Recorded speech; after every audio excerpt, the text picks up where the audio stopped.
এখন কেন আসছো আমার সাথে দেখা করতে? তুমি না কেন দেখা করতে পারে? তুমি তো বলে দেখা করার কথা। সরি, সেটা ছিল 1 উইক আগে। ও হ্যাঁ, ওটা 1 উইক আগে ছিল, মানে হচ্ছে কালকে করতে করতে একটু দেরি হয়ে গেল। তুমি দাঁড়িয়েছো কেন? চলো না, এসো বসো। সরি, আমি বসতে পারবো না, আমি অলরেডি এঙ্গেজড। এক্সকিউজ মি, তুমি অলরেডি এঙ্গেজড মানে? হ্যাঁ, কেন বুঝতে পারছো না?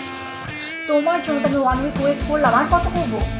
মানে জাস্ট সামান্য কফি খাওয়ার জন্য কি 1 উইক ওয়েট করতে পারে? তাই নাকি? Good, very good. আমি বেঁচে গেলাম। মানে যেই মেয়ের সামান্য তো ধৈর্যটুকু নেই, তার সাথে আমি কি প্রেম করবো? আরে প্রেম ভালোবাসা এগুলো অনেক ধৈর্যের বিষয়। মেয়েদেরকে, আচ্ছা প্রেম নয় আমি করলাম, সংসার কি করে করব? মেয়েদেরকে সংসার করতে গেলে অনেক ধৈর্যশীল হতে হয়, গাছের মতো ধৈর্য থাকতে হয়। যে মেয়ে মানে কফি খাওয়ার জন্য লাফালাফি করে, আশ্চর্য, কফি থেকে কোথাও পালিয়ে যাচ্ছিল না, আজ না হোক কাল কফিতে খাওয়া যেতই। তুমি আমাকে কে রিজেক্ট করবে? আমি তোমাকে রিজেক্ট করে দিলাম, জান। ঠিক আছে, তুমি আমাকে রিজেক্ট করছো, হ্যাপি?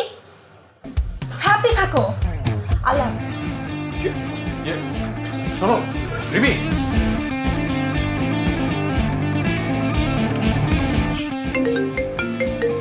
কিসের ফোন? কারো ফোন তো কিচ্ছু ধরো।